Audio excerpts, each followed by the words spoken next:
My goodness, that is just, wow. So the tighter this muscle gets, the more the arch drops. Oh. That was loud. B.J. Palmer, D.D. Palmer's son, he pretty much taught what we call the upper cervical technique, which involves getting the upper neck moving. Because if the upper neck is not moving, the lower neck gets overworked, which then causes your head to go forward, which makes your middle back tight, which overworks your lower back, which causes your head to pelvis to tilt. You understand? So Yep. My Tom Cruise run. Tom Cruise run. So I was sandboarding out in the fight, and I fell. And the board itself hit my ribs. I gotcha. So collision with the board. Yeah, and it was like right here, and I could feel it in the back as well. Okay. And so it was hurting even laying down, coughing, turning, bending. On the backside? Yeah, backside and front. And so it was like wrapped around. By the cartilage there, attachment. So Yeah. they took x-rays, they couldn't see anything. Correct, yeah. Headaches you're dealing with? Tell me what else is On and off headaches. So my job is sitting, basically. So lots of sitting, and I do have shoulder issues, back issues, so forth. I do have herniated disc in low back. Okay, and they did that through an MRI? How did they determine? Yes. How long ago was that MRI? Oh, a long time ago. Okay. Yeah. Was that related to the car accident? How long? I think they did do the MRI after the car accident. The car accident might have been in 2014, I think. Okay.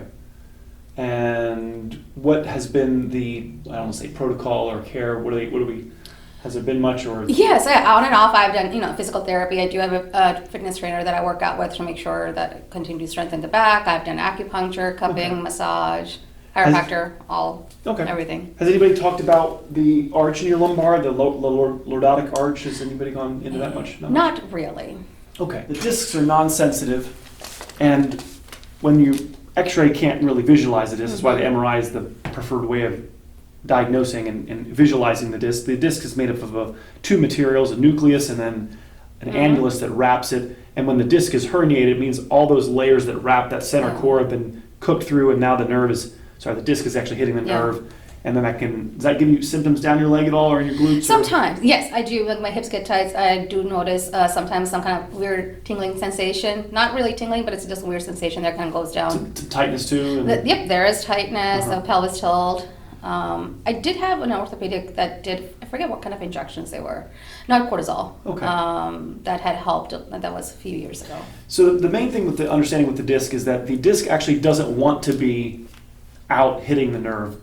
Mechanically, it actually wants to be where it belongs, in the center of the disc. But what happens is, because of our posture, and you said, Ed, I said a lot, that position puts a lot of intradiscal pressure, and that forces it out from where it wants to be. Yeah. So the difficulty is that it's the alignment of your spine that determines how much pressure is on the disc and where the disc is. And so in order to change that, we have to ultimately get the arch, which we call the lordosis, or the lumbar curve, back in your spine, and that's what sitting removes. When we sit, that curve goes straight, and then that keeps on that pressure on the disc that's forcing it out from where it needs to be. And it's not clear to me if you're exercising muscles, mainly you're going to just, you can protect the back, you can harden it, but we're not going to get the arch back in our back necessarily.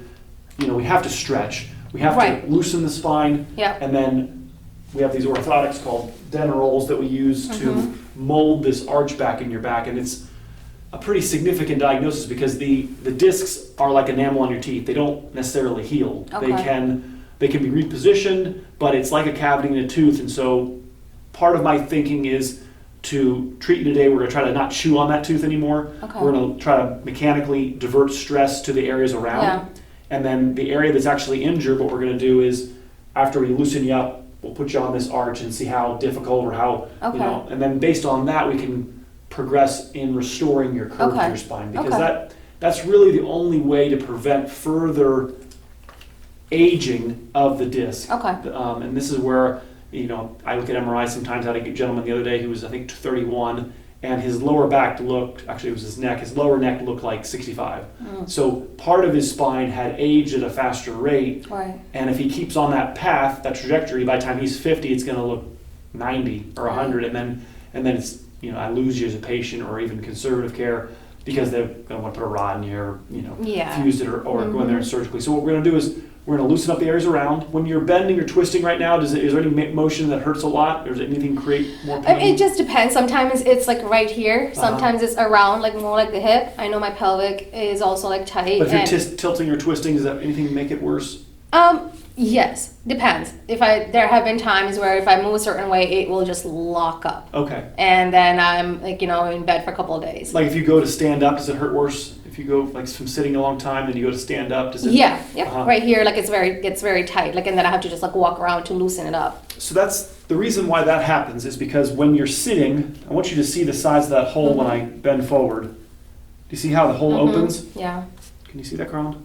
When the curve in your spine goes straight, when you're in a sitting position, that curve goes pretty much straight. The hole that the nerve goes through opens up. And so we might not feel discomfort so much when we're sitting, but then when we go to stand up, those holes get smaller. Right. And that's why you're going to get I was okay while I was sitting, and sometimes sitting isn't labeled as the problem, but it is the thing that was compressing the disc so that when you went to stand up, the disc wasn't actually tall enough to prevent that nerve from being pinched when you went to stand up. And when biomechanically, when you bend back, the hole gets smaller. When you bend forward, it gets larger. Right. So this is where, people might say, oh, I love my lazy boy chair. It's my savior, right? Because it rounds them forward. Yeah. And it's when I go to stand up, that's what's killing me. Because now you're doing two things.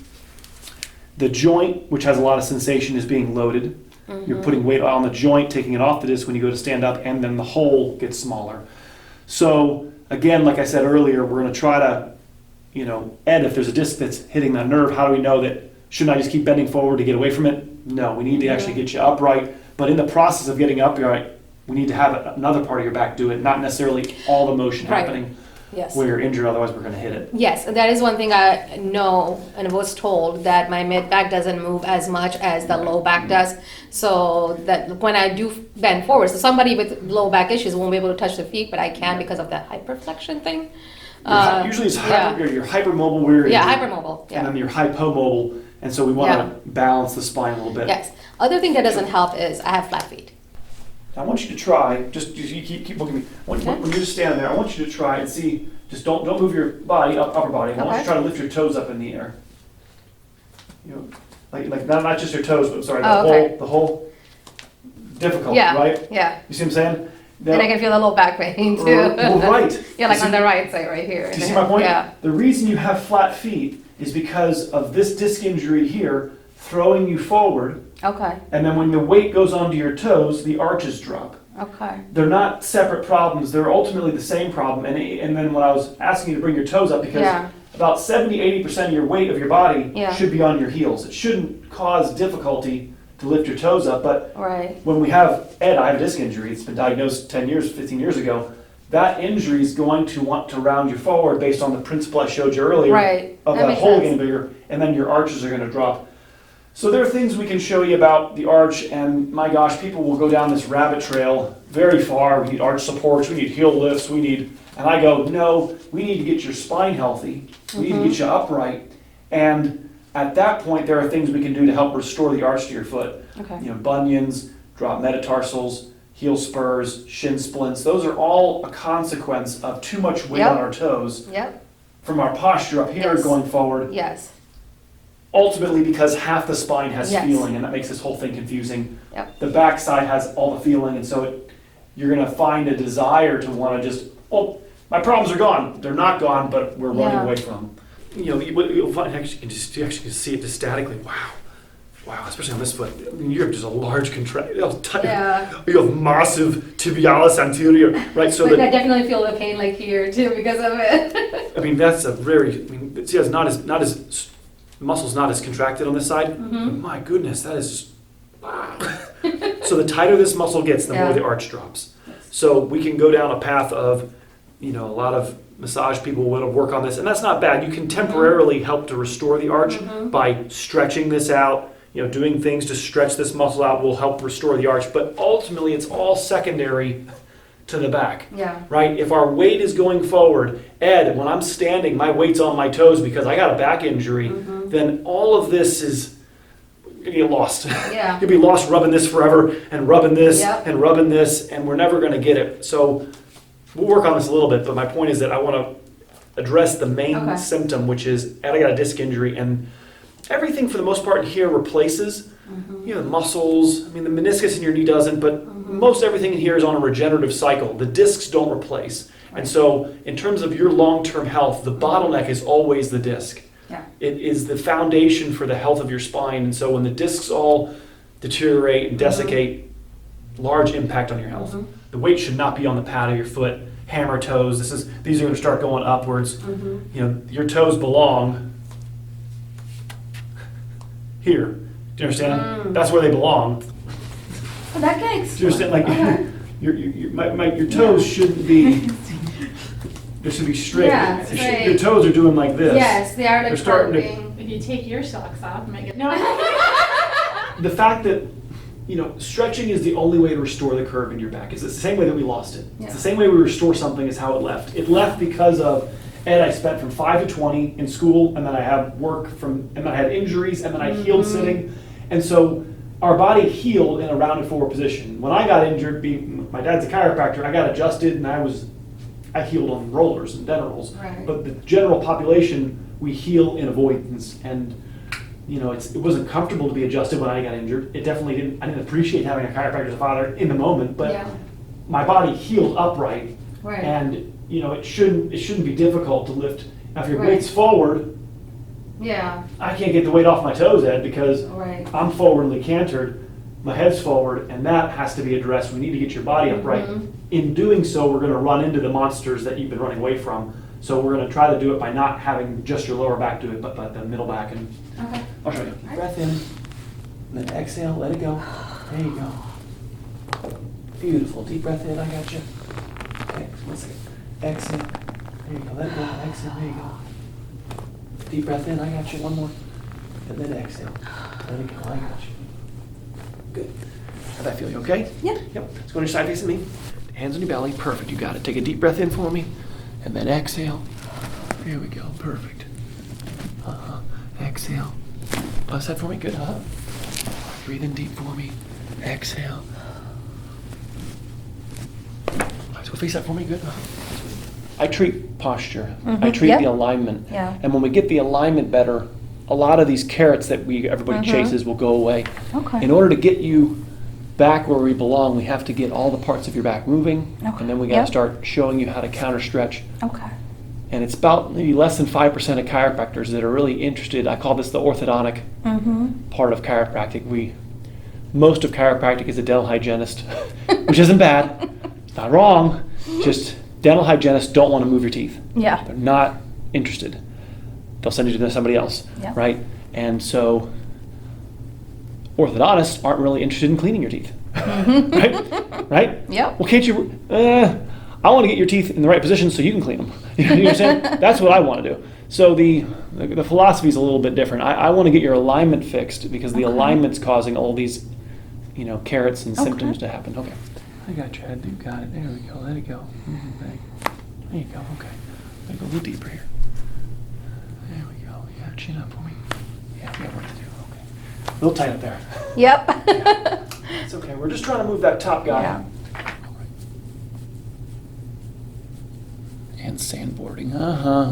Falling. Who knows what the neck went through? Yeah. What Fell no. twice. And Well- when I say fell, I'm talking about just rolling in the sand. Well, right, but what I'm saying is that, we had the collision with the board on your rib, but who knows what Yeah. your neck did, and Yeah, that is true. who knows what, well, it didn't break, Ed, right? It's like our world, you're not bleeding out, no bones Yeah. sticking through the skin, you're fine. Right, and then on top of that, you are in the desert, so they do this wild ride, so you're being basically tossed everywhere. Right. So that doesn't help the neck either. I was in Dubai, so Okay. out in the desert, yeah. Wow. I was thinking wakeboarding, and then I'm like, wait, no, sandboarding. I'm like, where do you sandboard? Yep, out in the desert of the Wow. UAE, it was a lot of fun. Wow. I highly recommend checking out Dubai. Wow, yeah. It's very safe, it's beautiful. You can go a couple hours outside of Dubai and you can go into the mountains to hike. And I always feel like the time that I go there, it's going to be that one Mission Impossible movie where that big sandstorm runs through, and Tom Cruise is like booking it, away from the Yep. sandstorm. Like, I shouldn't have gone to Dubai!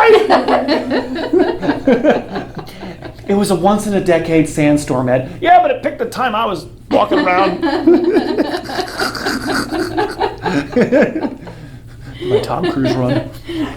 Tom Cruise. But he was pretty fast. So That's his thing. It's like he's always running in every movie. They're like, all right, we have Tom Cruise got a serious question about this movie. Yes. Is there a running scene? But the posture he has when he runs is Right. it's incredible.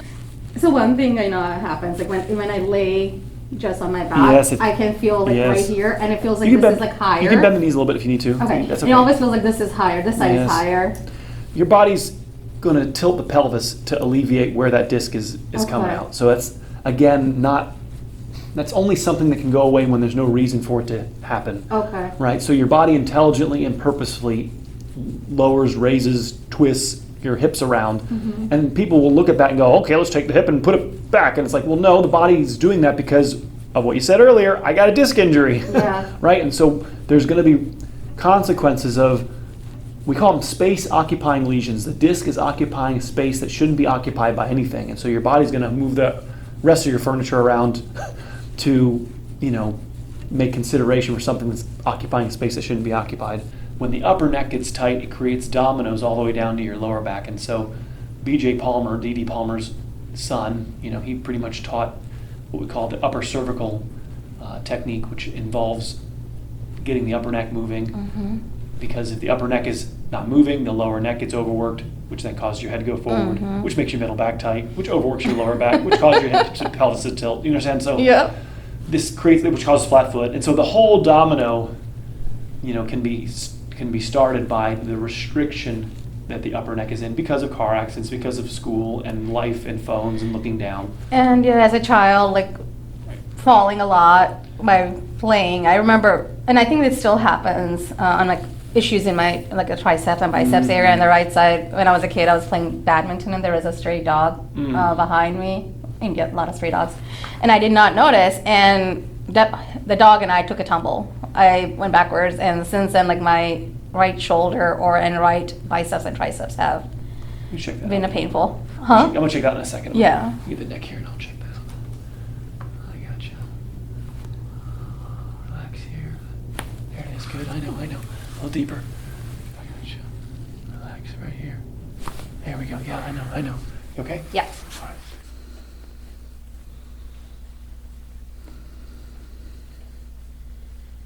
How about in here? Yep. Yeah. So this is a rotator cuff. These are the attachments. The labrum, the glenohumeral joint in here. This shoulder joint is mainly, we want to say, I find the shoulder mainly gets upset because of it being forward.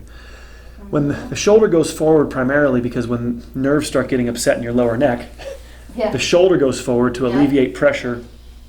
In the same way your pelvis will tilt, the shoulder will go forward to alleviate nerve pressure in your neck. So, Yeah. Ed, I don't have any nerve sensation down my arm, but that might be because your shoulder's forward, which then beats up the shoulder and makes you have all these kind of injuries in your shoulder. But we want to stretch your shoulder back, get the alignment, of the shoulder correct, and then the mechanical stresses that being in the wrong alignment create will go away.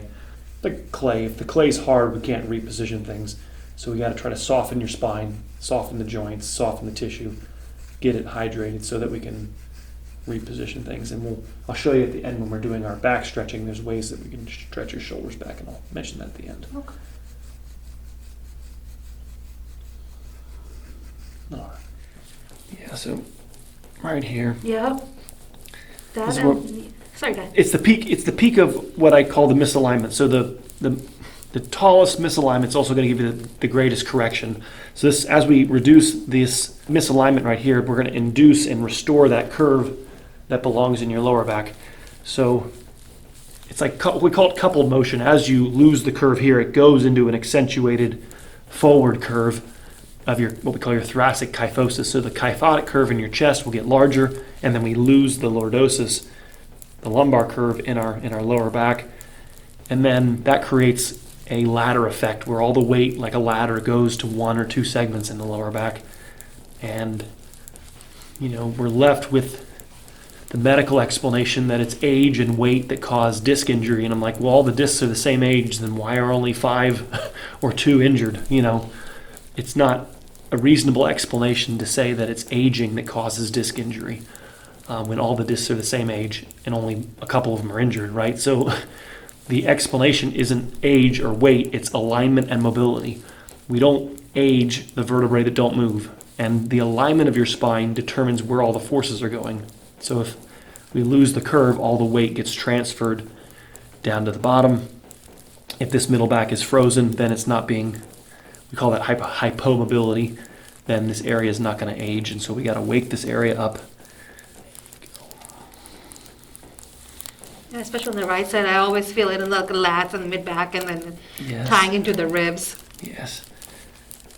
That was on the left side. The left side was the rib? Yep. Yeah, it was on the left side here. Okay, yeah, it's a little bit swollen. This is where the rib connects to the side of the vertebrae. It's called the rib head right here, and then this is what gets Yeah. jammed also. Yeah, lovely head, huh?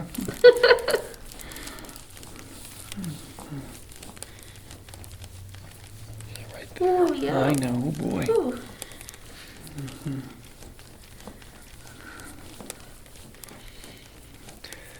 So lifestyle changes. The Denerol we're going to use on the floor, we're also going to show you how to use it when you're Okay. driving, when you're, as much as you can when you're sitting. Okay. You know, I know it not all the time, but intermittently weaving this in your life it needs to be part of your life. Okay. The lumbar support generally in most seats is not nearly enough.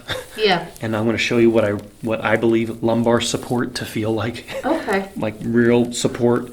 And it's not supposed to be a 5-degree curve or a 10-degree curve. About a 40 to 45-degree curve should be in your lower back. And so that loss of curve is going to, if we don't aim your spine back into being curved, more discs are going to get injured, or the discs that are already injured are going to get more injured. Yeah. And you're too young, and we got a long way to go. So I'm glad you're here. I'm glad we can start to, Yeah. one, Me too.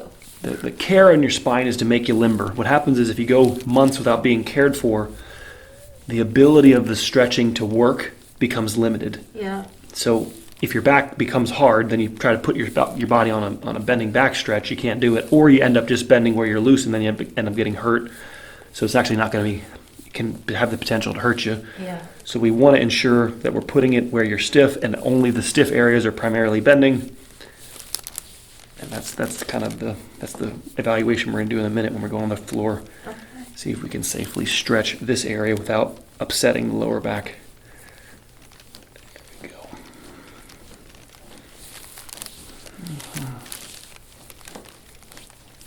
Yeah, even sleeping, especially on side, there are times I wake up with pain in getting out of the bed. Mm-hmm. It can get hard, and especially there's just stiff, so stiff that it can't move. And that happens at least once or twice a year. Yeah, it's like you're left with your lower back has been the part of your back that does all the work, and then when it gets injured, now there's nobody left to actually Yeah. work for you.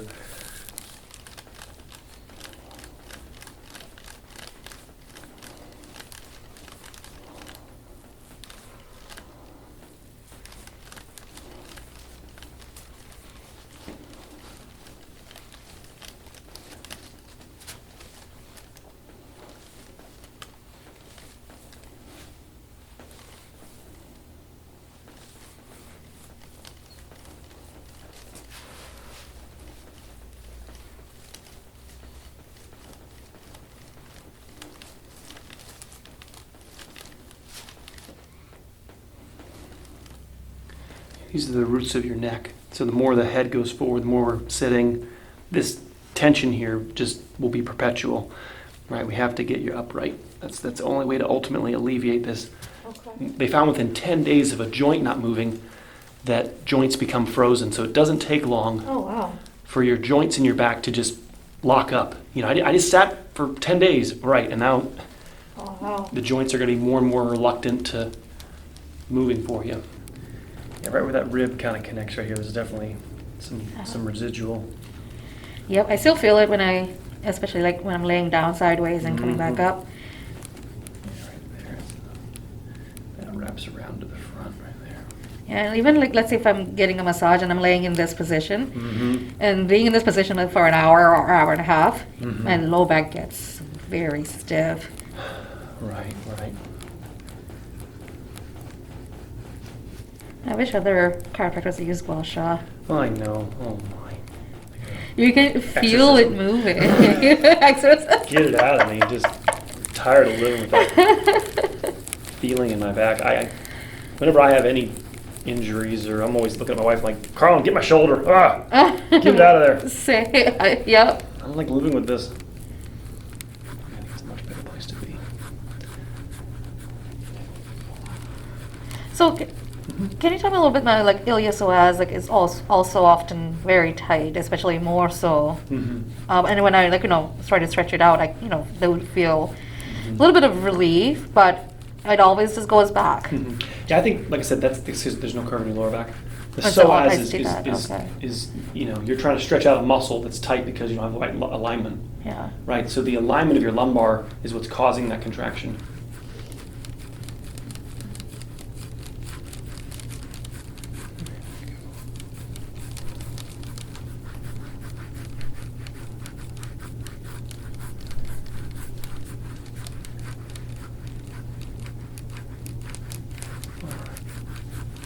Yeah, I am not surprised. Right, so there's that. Yeah. That wraps around to the front. Yeah, Right, so. yeah. I'm not surprised. Yep. Oh. That's the spot head. Yep.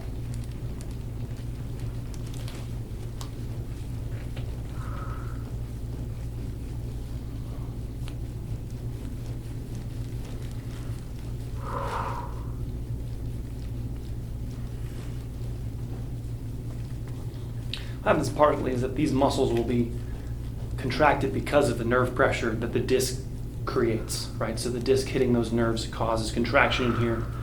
And this is what my wife was mentioning earlier. It's like you can't stretch a muscle that's being contracted by it being tasered, right? So the only way to get those muscles to relax is by alleviating the disc injury. We're trying to mechanically loosen. This is what we try to do on your side, and you were definitely restricted on your side posture. This joint here is too stiff. Yep. Sitting locks this joint. Okay.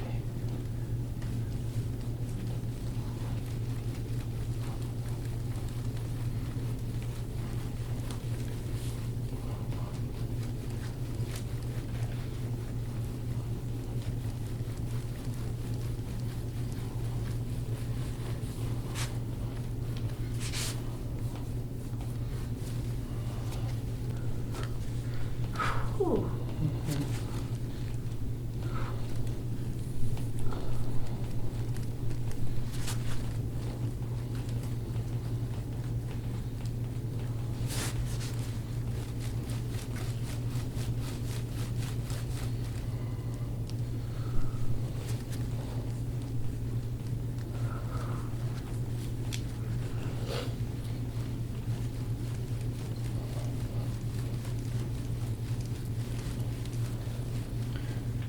Good.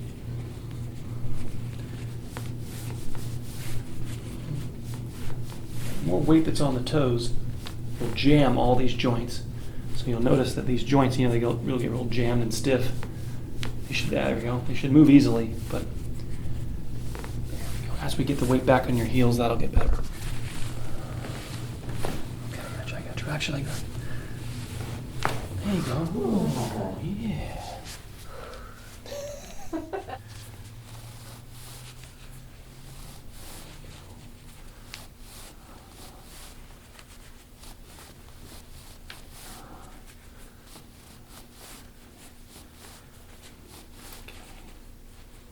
There's definitely way too much.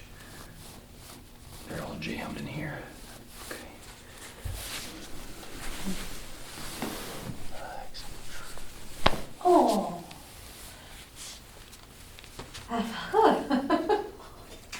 That was loud. So, Holy moly. all that is it is all sandwiched together in there. I've never heard that crack like that before. Like separating two pieces of concrete. Clunk.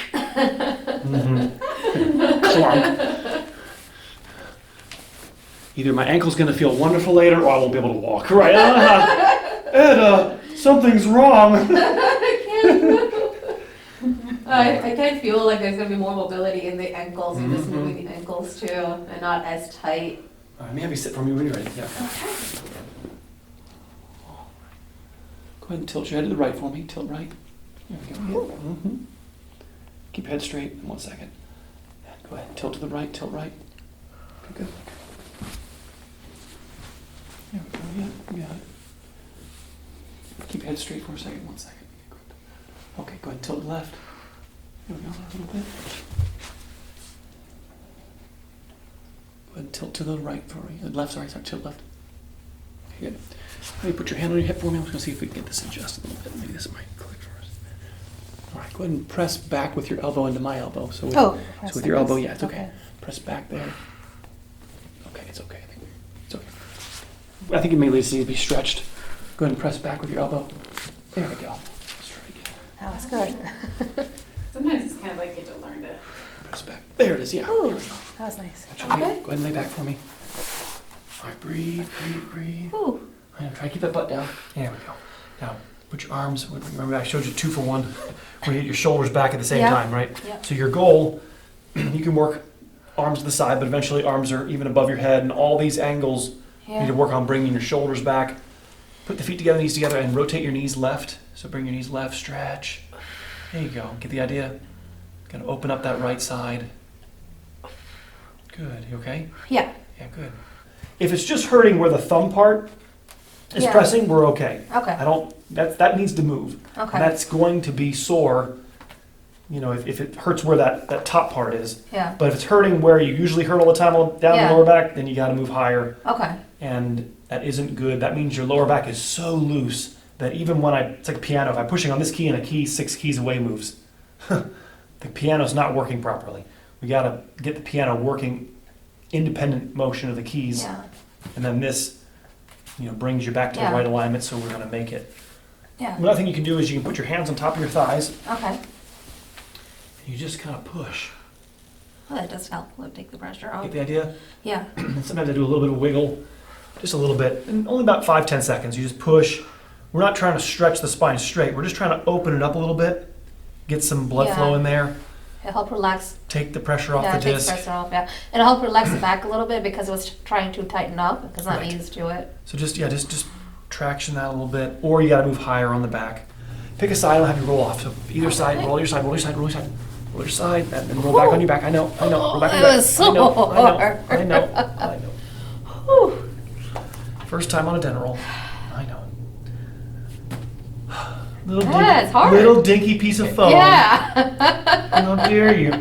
Well, it's really rigid. You understand? It doesn't. It is People are hard. like, it's too hard. No, your back's too hard, and your back didn't bend around it, right? Yeah. Because your back, if the rock meets a hard place, right? Now we got 2 hard objects. Yeah. But your back is supposed to be supple enough to mold to Yeah. that arch, and nobody's ever asked me to do it. So how could we expect things that you've never done to be good at them, right? You have to master. Right. It's like if I put you on a bicycle and you've never ridden a bicycle before, you're this is a piece of cake. Maybe some rare people can do that, but most people are gonna Yeah. crash and this is impossible.